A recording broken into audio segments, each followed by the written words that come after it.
себе испытал и очень хорошо знает, что испытывает сегодня украинский народ. Я вас от имени всего чеченского народа хочу заверить вас, что мы вас поддерживаем и будем поддерживать до конца.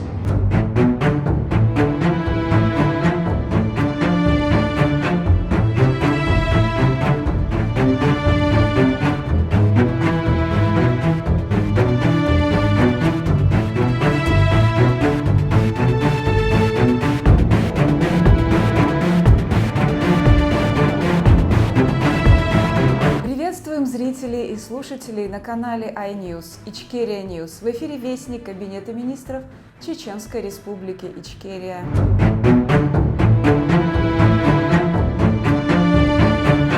В Кременчуге торжественно открыли мемориальную доску Джохару Дудаеву, символ дружбы между Украиной и Чеченской Республикой Ичкерия.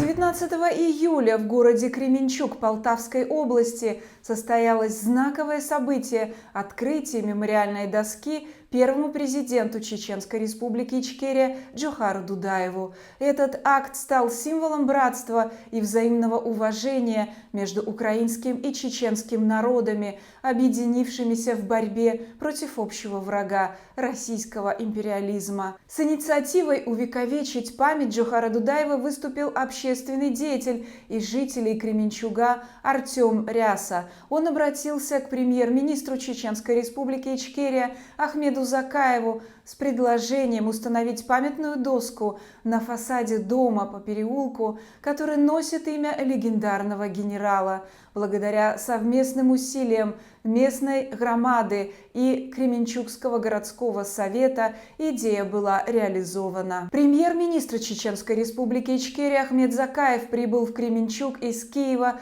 в условиях чрезвычайной опасности. Практически все время его пребывания в городе сохранялся риск баллистического удара ракетами «Кинжал». Воздушная тревога звучала с незначительными перерывами, и сигнал тревоги сопровождал почти каждую часть визита. Несмотря на это, соблюдая все меры безопасности, Ахмед Закаев провел официальную встречу с руководством города и принял участие в церемонии открытия мемориальной доски Джохару Дудаеву. В составе делегации Ичкерии в Кременчуг прибыли также представители вооруженного сопротивления, бойцы Министерства обороны, Вооруженных сил Чеченской Республики Ичкерия и добровольческого батальона имени шейха Мансура. Это придавало событию особую эмоциональную глубину. Украинцы смогли лично поблагодарить тех, кто сегодня сражается на фронте за победу Украины, продолжая дело, начатое Джохаром Дудаевым. Мемориальная доска стала знаком памяти и признательности не только великому чеченскому лидеру, но и всем борцам за свободу. Она свидетельствует: память о Джохаре Дудаеве жива, его идеи звучат в сердцах украинцев. После торжественной церемонии премьер-министр Чеченской Республики Ичкерия Ахмед Закаев посетил два военных музея Кременчуга – музей авиации и музей войны. В дар он передал ценные экспонаты, связанные с историей чеченского сопротивления. Среди них флаги Чеченской Республики Ичкерия, подписанные бойцами Министерства обороны, Вооруженных сил Чеченской Республики Ичкерия и добровольческого батальона имени шейха Мансура, представителями правительства Чеченской Республики Ичкерия и членами официальной делегации. Эти дары станут частью музейных экспозиций, напоминая о братстве двух народов. Ахмед Закаев в своей речи подчеркнул: мемориальная доска Джохара Дудаева в Кременчуге – это начало большого проекта. Со временем в каждом городе Украины, где есть улица Дудаева, появится мемориальная доска, памятные знаки, скверы, носящие его имя, потому что Джохар Дудаев – это часть не только чеченской, но и украинской истории сопротивления. Таким образом, Кременчуг стал еще одним городом, где помнят, уважают и продолжают дело Джохара Дудаева, дело свободы, чести и борьбы за независимость. Почетный консул Чеченской Республики Ичкерия в Украине Елена Сидоренко. С этого времени взял на себя ответственность, возглавляя особый батальон особого назначения, находится в структурах вооруженных сил Украины. Мансур – это замкомандира батальона, это добровольческий отряд. У нас здесь есть представители Министерства обороны, есть добровольческий отряд. Мансур один из добровольческих командир, замкомандира из добровольческого отряда, который с 2014 года здесь находились. Да. Адам Мон – это генеральный представитель. Он, несмотря на то, что он занимает дипломатическую должность, сегодня все совмещено. Он также руководит и возглавляет одно из подразделений, военных подразделений. Хизир, он приехал специально по этому делу. Хизир Сулейманов – это полковник. Он президент Ассоциации ветеранов русско-чеченских войн и сторонников независимости. С первого дня поддерживает нас и вся его структура, и все организации. Мы вчера еще между собой шутили, что если будет необходимость, то мы бросим последний клич и призовем наши ряды гвардейцев Джохара на последний бой. И Аполкин говорит, когда мы будем возвращаться, Аполкин, хорошо, что если нам не придется вас нести на носилках. Я думаю, что это нам не придется, мы еще последнее слово еще не сказали, скажем. Так, Ибрагим, это министр по делам молодежи. Он с первого дня находится тоже в первых рядах украинской диаспоры, которая в Европе проводит массовые мероприятия, призывая внимание, привлекая внимание к украинской трагедии. Роза Дунаева, она у нас представитель, уполномоченный по правам человека нашего правительства, активист и представитель ПАСТРУ. Вот Алена знает, 24 часа в сутки эта девушка, Ибрагим, они занимаются в Европе, занимаются вопросами беженцев, украинских беженцев, и проводят вот эти массовые мероприятия. Елена Сидоренко, это наш почетный консул в Украине, она взяла на себя миссию и очень серьезно помогает тем, кто сегодня здесь находится. Еще раз всем, кто участвует в этих мероприятиях, огромное спасибо. И вам спасибо, что вы позволили нам сегодня выразить свое отношение именно с этим событием, которое очень увековечено в памяти первого президента Чеченской Республики. Огромное спасибо кременчанцам, украинцам и всему руководству Украины. Олег, если вы не возражаете, мы так чисто символически для мэрии привезли вот флаг украинский и чеченский.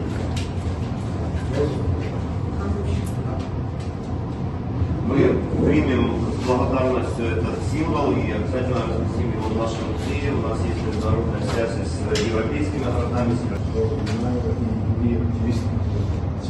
В общем, на самом деле, начиная с чеченских диаспор по всему миру, и в первую очередь я хочу донести до вас, несмотря на всю ту пропаганду, которую сегодня русские Кадыров, их ставили, чеченский народ всецело поддерживает борьбу украинского народа.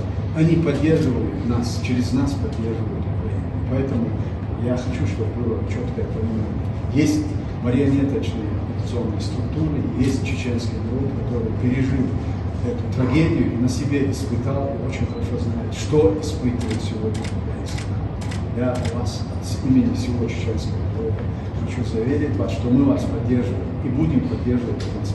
Ибо наше будущее и наша свобода и независимость напрямую зависит от исхода войны здесь, в Украине. Вот это понимание есть у нас, есть у наших бойцов, поэтому они, не щадя своих жизней, сегодня находятся на передовой и отстаивают право украинского народа на жизнь, на будущее, точно тем самым подчеркиваю, это есть относительно и чеченского.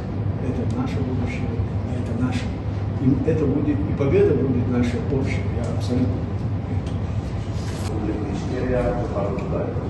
Ми з вами щойно переговорили перед тривогою про те, що його пов'язує з Україною навчання, певний період роботи, і він є, знаєте, для багатьох і військових, в тому числі в Україні, прикладом лідерства в складний військовий час і прикладом самопожертви. Может, не на русском говорить, что Да, я только подскажи. Да, мы, знаете, мы шутим, что мы можем говорить на русском, чтобы принять капитуляцию. Поэтому ну, когда нам придется принимать их капитуляцию, вы должны понять, что действительно то, что сейчас это тревога, наверное, это не связано с вашим визитом, это просто потому, что наша область, вчера мало была поддержана ракетной области, уже становится целью практически каждый день. Мы очень благодарны, что вы вышли с инициативой постановки мемориальных доски, потому что я еще раз повторю, что эта улица, этот проезд, улица называлась Грозненская. Всегда я учился в этой школе, это моя родная 26-я школа. Их было всего две украинских в городе Кременчуге, 26-я и 5-я. И мои родители, честно скажу, хотели меня отдать в 8-ю русскую школу. Но меня туда не взяли, потому что я не знал русского языка. Я был рядом из села, и так случилось, что директор спросил меня, что на русском, а я его не понял, не смог ответить.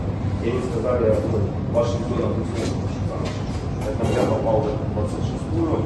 Я благодарен очень и директору нынешнему, и всему педагогическому коллективу, которые здесь работают, сделали так, что много обычных хороших детей научилось. Нет проблемы выбора языка обучения, языка общения, то, о чем говорит Россия. Мы абсолютно толерантны в этих вопросах, и надуманные поводы, агрессии не могут быть опровержены теми людьми, которые приедут сюда и все это. Поэтому мы с вами очень солидарны, понимаем и поддерживаем борьбу чеченского народа за независимость, за свободу.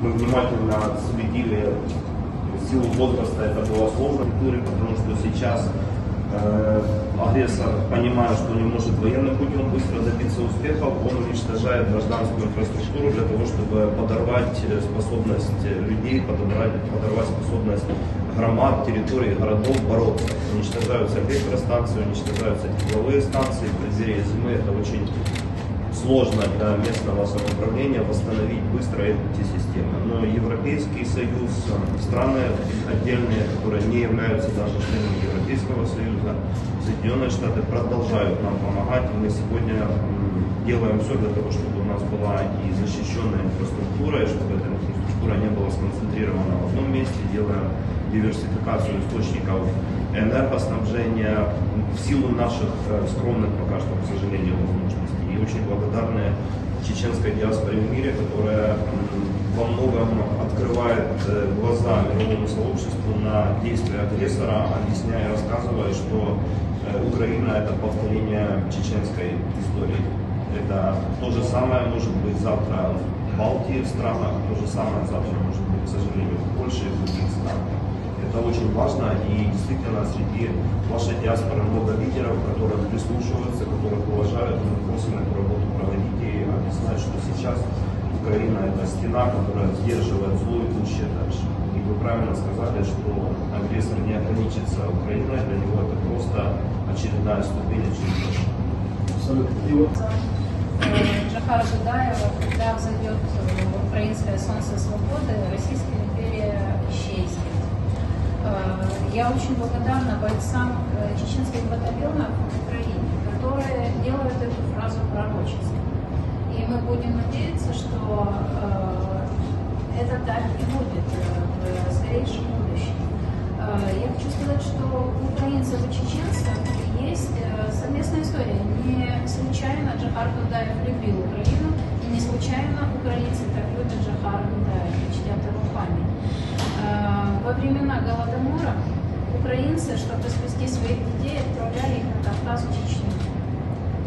Прошло почти 100 лет, и молодые парни, которые чеченцы и которые имеют украинские корни, это детки, которые выросли от своих дедушек и бабушек, депортированы почти 100 лет назад Чечню, сейчас защищают Украину. Им не нужно рассказывать, зачем нужно защищать Украину.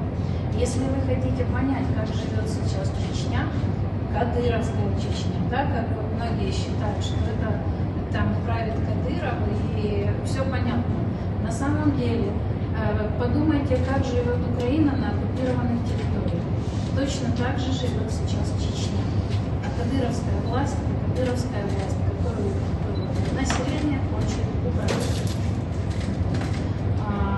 Все, что может сделать сейчас руководство Чеченской Республики Ичкерия для того, чтобы освободить Чечню и для того, чтобы приблизить победу Украины, она это делает.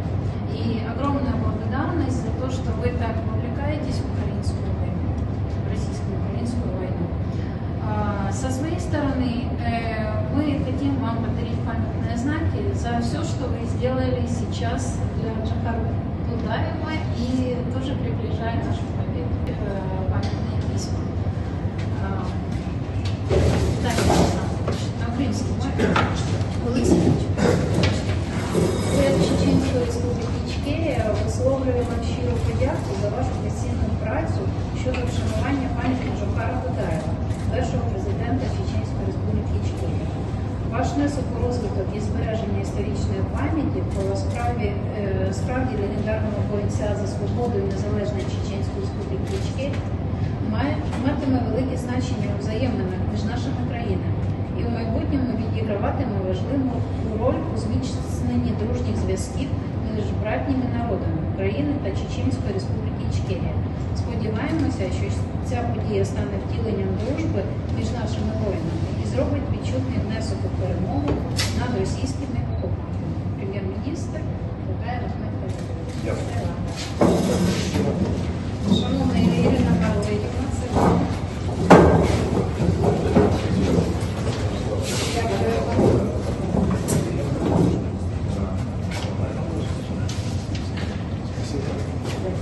Шановний Артем Олександрович, теми. Особливо вам подяка за те, що ви за ідею, за те, що ви допомогли їх втілити. Большое вам спасибо за то, что вы откликнулись. Это тоже и моя школа. И господин директор, это и мне было учиться здесь, в Грозинске, я тоже учился здесь. Когда начался процесс деколонизации, мы переименовали, вдохновился историей Джохара Дудаева, и потому, когда уже этот провод был переименован, вышли инициативы сначала до пани Консу, и потому от кременчугского, от самих кременчужан, правда, инициатива самих кременчужан, и мы очень вам благодарны, что вы откликнулись и приехали. И по лугу тратим.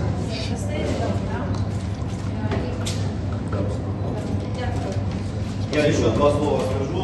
Вот действительно, вчера у нас в городе был мэр города Бахмута. Мэр города, которого по сути нет, который как крепость стоял, держался, но сейчас, правда, захватил его. Временно это оккупированная территория. То есть мы будем отстраивать и его город, и развивать наш город для того, чтобы новые кременчужане, беженцы, которые приехали к нам, имели жилье, имели возможность лучшего. И я думаю, что мы еще, Артем, с тобой застанем то время, когда в Кременчуге будет и Грозненский проспект. Или проспект города наших побратимов. Или в Джохаре будет проспект Кременчуга. Да, да. Спасибо. А сейчас я хочу... Небольшие подарки от Украины, от Кременчуга. Кременчуг — это сладкая столица Украины. У нас очень много людей, которые делают кондитерскую продукцию, и это конфеты компании «Лукас». Здесь собраны марки. В начале войны это была очень трендовая, популярная история, когда появлялись марки. Первая из них была это, когда там русский корабль должен был куда-то идти. И после этого украинцы начали еще больше собирать марки. Мы хотим подарить вам небольшой тоже подарок от Кременчугской громады. Это произведение такое своеобразное для работы, для разных целей. И вот футболка Кременчуг, если вдруг где-то на конференции в Варшаве в следующем году будет конференция по восстановлению Украины, мы с вами увидимся. Если вы не Одевайте, будете дома, обязательно. да, одевайте. Спасибо. Ну, там Сергей Сергеевич. Вам Спасибо. Спасибо вам. и мы хотим тоже. Сказали несколько слов. Хочу пожелать всего самого наилучшего городу Кременчуку и его руководству, таким от нашего батальона имени Шейха Мансура, который я представляю сегодня, поблагодарить всех организаторов и нашего старшего брата Ахмеда Закаева и руководство города тоже, и всего вашему коллективу выразить свою благодарность и сказать, в любом положении, где правда на нашей стороне, можете на нас рассчитывать и нашу поддержку. Много говорить не умею, коротко и сухо. Спасибо Адам, вам всем. а вот это наш генеральный представитель в Украине, я думаю, что в будущем Посол. Да, посол. И он как раз занимался организацией вместе со мной. В дальнейшем я думаю, что вы должны будете контактировать и продолжать нашу совместную борьбу за наше общество. Маша, вы сказали? Как сказали братья, благодарю за то, что вы организовали вот это мероприятие, и добавить больше ничего. Победа в любом случае за нами. Это главное. После победы все формальности, все процессы, а сейчас Доброго дня, шановні наші гості, доброго дня, шановні кременчужани. Сьогодні дійсно знакова подія в історії Кременчука. Ми вшановуємо пам'ять людини, яка віддала своє життя за, в тому числі, і нашу незалежність. Події російсько-чеченської війни, вони були страшними на початку 90-х для всіх нас. Але ніхто з нас не думав, що таке може повторитися в Україні. Що будуть заходити колони танків, які будуть розстрілювати мирних людей, будуть знищуватися житлові квартали авіаційними ракетами, буде горіти земля, будуть горіти житлові будинки в мирних містах і селах. Агресор з Росії не зупинився на Грозному, не зупинився на Чечні і не зупиниться на Україні, якщо ми разом його не зупинимо. Усвідомлення цього є в наших європейських партнерів, які продовжують підтримувати Україну, надаючи їй спроможності боротися з цією несправедливою агресією. Я дуже дякую синам і донькам Чеченської Республіки Ічкерія, які зараз в лавах Сил оборони України захищають нас з вами, які зараз стримують навалу рашистів, що йдуть на Дніпропетровщину, йдуть на Сумщину і далі йтимуть, якщо їх не зупинити, на Полтавщину.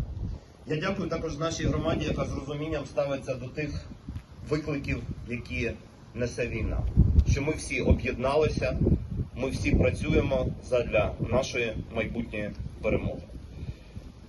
Сьогодні ми згадуємо політика, воєначальника, людину, яка так само, як її народи, як український народ, з самого маличку страждала від російської сваволі. У віці 8 днів Джохар Дудаєв був депортований з рідної землі, тому що на той час радянська влада, Сталін хотіли стерти народи. Такі самі депортації в 1944 році були в Криму, такі самі депортації були і на Україні. І для того, щоб історія в своєму негативному прояві не повторилася для Європи, для інших країн, ми, українці, чеченці, маємо зараз стояти разом. І ще раз вам щиро дякую, що ваше плече ми відчуваємо, що вашу підтримку і ваш захист відчувають українські міста і села. Щиро дякуємо і вшановуємо пам'ять великої людини Джохара Дудаєва сьогодні. Дякую. І зараз урочистий момент відкриття меморіальної дошки. Шановний пане Ахмете Халідовичу, шановний Віталію Олексійовичу, запрошую вас відкрити пам'ятну дошку.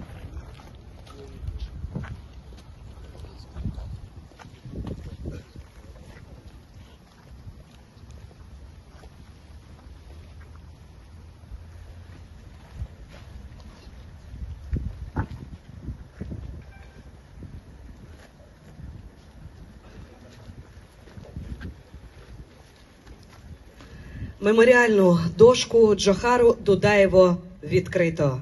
Нехай пам'ять про нього живе в наших серцях та надихає нас на боротьбу за справедливість і свободу. Шановні присутні, запрошую вас покласти квіти до пам'ятної дошки. —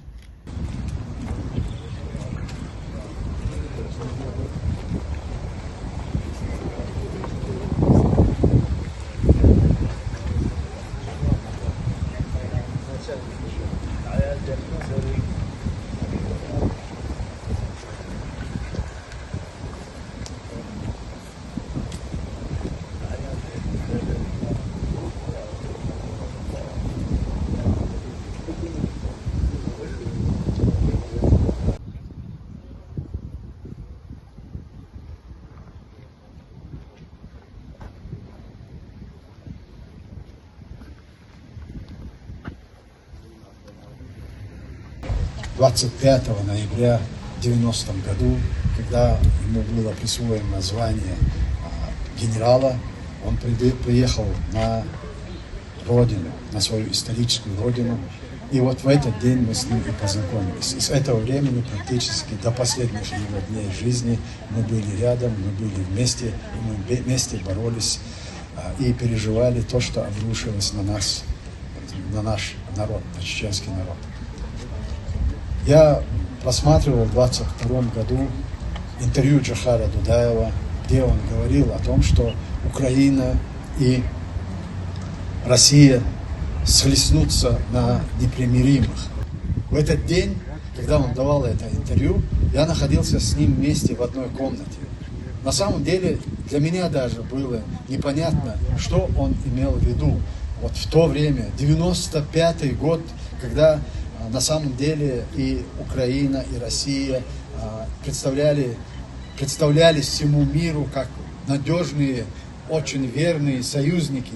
Именно Украина в 1994 году, поверив на слово и России, и Соединенным Штатам Америки, отказалась от гарантии и безопасности, и территориальной целостности, отказалась от своего ядерного вооружения, которое у них имелось. И с этого времени, в принципе, стало понятно, когда уже 95-й год, когда в 92 году еще Горбачев заложил основу для конфликта в 2014 году. Мы тогда, рядовые граждане, не понимали всех этих процессов. Но Джохар Дудаев, как человек, который знал эту систему изнутри и понимал, что происходит, он это видел, он это предвидел. Он не был ясновидящим, но он был очень хорошо осведомлен о тех преступных намерениях, которые вынашивал Кремль относительно всех тех народов, которые получили свободу и независимость. И сегодня, находясь здесь, по всей Украине с 2014 года, начинаются открывать мемориалы, посвященные, переименовываются, называются улицы в честь имени Джохара Дудаева. Это говорит о том, что украинцы, как никто другой, сегодня понимают, что пережил чеченский народ, что мы вынесли в результате этих двух войн. 300 тысяч только гражданского населения было убито. Из них 42 тысячи дети. Представьте себе, вдумайтесь в эту цифру. Подавала как борьбу с международным терроризмом. Вот сегодня эти методы абсолютно ясны для украинцев. И благодаря или из-за войны в Украине, и благодаря украинскому народу сегодня мир осознал и представляет, и осознает, какую угрозу представляет Российская империя. И только децентрализация, и только разрушение ее как империи может дать свободу другим народам.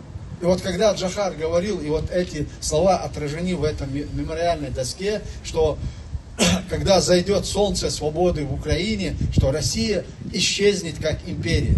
И мы должны сделать, чтобы Россия по окончанию этой войны перестала существовать как империя. Мы ничего не имеем против русского народа и против русского населения. Тем более не имеем ничего против колонизированных народов, которые сегодня русисты, в частности Путин и путинское окружение, используют в качестве пушечного мяса в Украине. Эти народы должны получить свободу и независимость. И их свобода и независимость, так же как и всего европейского континента, будущее и стабильные гарантии, что им не надо будет переживать за свое будущее, решается сегодня здесь, в Украине. И в авангарде этой борьбы за все цивилизованное человечество находится украинский народ. И я счастлив, что имею честь представлять тех наших бойцов, которые рядом, плечом к плечу с украинцами отстаивают победу и независимость украинского народа. Я сегодня, находясь здесь, еще раз хочу выразить благодарность всем нашим воинам, которые сегодня вместе с украинцами находятся здесь на передовой и отдают свои жизни. Но мы сегодня воюем не ради чего-то, не ради славы. Мы сегодня воюем ради жизни, ради процветания и светлого будущего наших детей и нашего будущего. Поэтому сегодня здесь решается судьба всего человечества. И я выражаю еще раз глубокую благодарность украинскому народу. И выражаю благодарность сегодня руководству Кременчугского города Кременчука, которые сегодня организовали это мероприятие и обратили внимание на те события, которые происходят в мире. Огромное спасибо. Слава Украине, свободу Кавказу и свободу Чеченской Республики. Да. Еще приема минут. Мы начали с мэрии. Единственное место в Кременчуге, где что-то есть база. И очень приятно. Да. Это мне передал уже погибший солдат. Он воевал тоже рядом с вашими побратимами. И они попросили для Кременчугского музея. Мы знаем, что у вас есть такой единственный музей. Хотели бы, чтобы был ваш флаг здесь. Здесь еще флаг и Грузии, и Балтики, то есть тех стран, которые нам помогают. Здесь очень коротко, это карта, на которой еще на 16-й год, это наши, это сепаратисты, там тоже очень быстро здесь, это кременчужане, эти загинули 43 наших. Мы всех помним. Вообще экскурсия начинается с Майдана, вот это Майдан. У нас все мимо. То есть все привезено, если бруки, там, с Киева привезено, щиты, с Киева форма, чтобы парень, который находился там, да. То есть и дальше пошло, в такой форме мы пошли воевать, это мы дальше. У нас прямо башка, она формировала открыть ничего, сейчас воюет, вот открыли ей тоже. Если можно, вот сюда давайте пройдем. Вы извините, мне вот привезли американскую ракету, и мне некуда ее пока что ставить. Я ее кинул. Вот эти хлопчики знают правду. Эти Кременчугском арестованы в музее истории Мансура. Нам очень приятно было. Сейчас у нас есть сам командир, который Ух ты! Ух ты! Мы не видели наш флаг, поэтому хотели шеврон здесь повесить. А шеврон будет? Шеврон сейчас. Мы в конце хорошо все, что по-красивому будет. Хаковского солдата. А в кармане там была такая... Это курс Из Корана, я не знаю, но она была в кармане. Но когда приходишь воевать на чужую землю, ничего не понимаю. Не помогает ничего. Да. Просто не дозволено. Да, я не знаю, что вот это такое, но оно было тоже в кармане. Да. Вот так на голову. На голову, да? Вот это Ну, молитву, когда делают, они делают. Ага. Вот это вот так. Но это ланцет, который убивает все танки. Что наши, что американские, что немецкие. Часть я собрал, полностью еще не собрал. Тут идут шевроны российской армии. Кстати, он тоже так.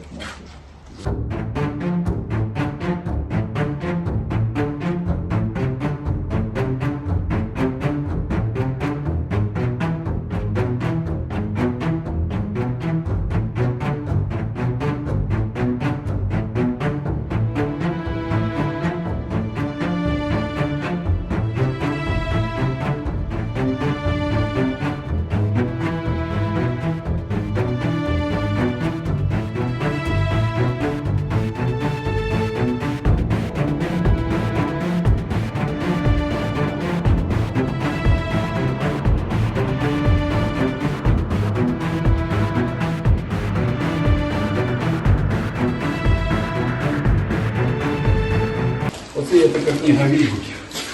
И тут пишут нам разные пожелания. Вы не могли? Да, почему слух? Конечно. Сегодня лишены возможности увековечивать память наших героев русско-чеченской войны, наших лидеров, которые отдали свои жизни на пути свободы и независимости нашего государства. Это единственная страна, наверное, единственный народ, которые в борьбе за свободу и независимость головы сложили, отдали свои жизни 5 президентов. Вдумайтесь, 5 президентов Чеченской Республики Ичкерия, все погибли в борьбе за свободу и независимость.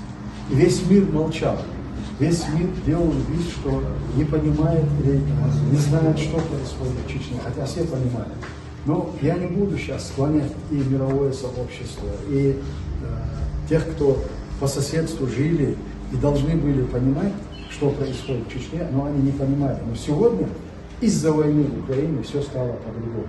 И для нас очень впечатляющее и эмоционально имеет серьезное воздействие то, что мы посетили ваш музей и увидели там символы чеченского государства. Мы увидели там, что история Чечни вами тоже не забыта. И, конечно, для нас очень важно было передать вам вот этот флаг, наш государственный флаг. Он расписан нашими бойцами, которые находятся непосредственно в Украине, вместе с украинскими воинами на передовой. И я уверен в том, что вы сохраните это знание здесь в музее.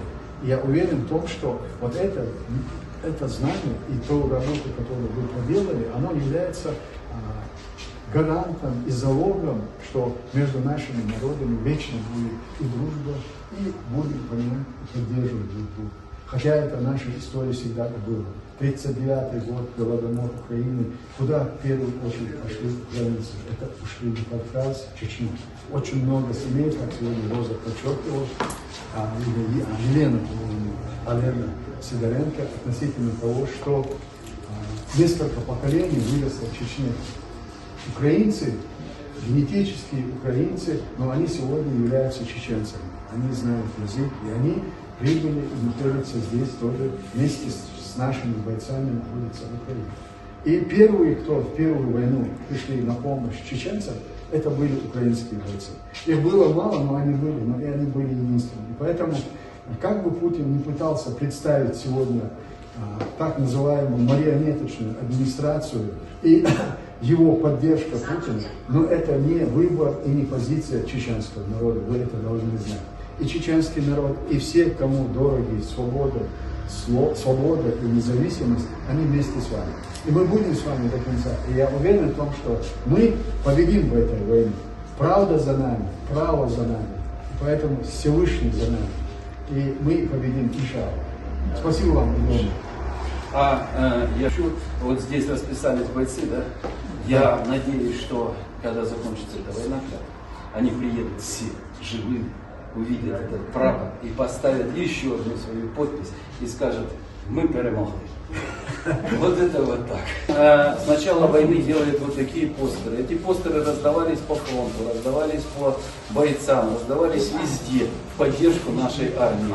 Ну чем могли, помогали. Он не мог воевать, но он мог делать вот такое. Мы хотели бы, чтобы вот этот постер вам всегда напоминал о том, что бы ни было, как бы ни было, сдаваться никогда не нужно. Встал, поднимайся.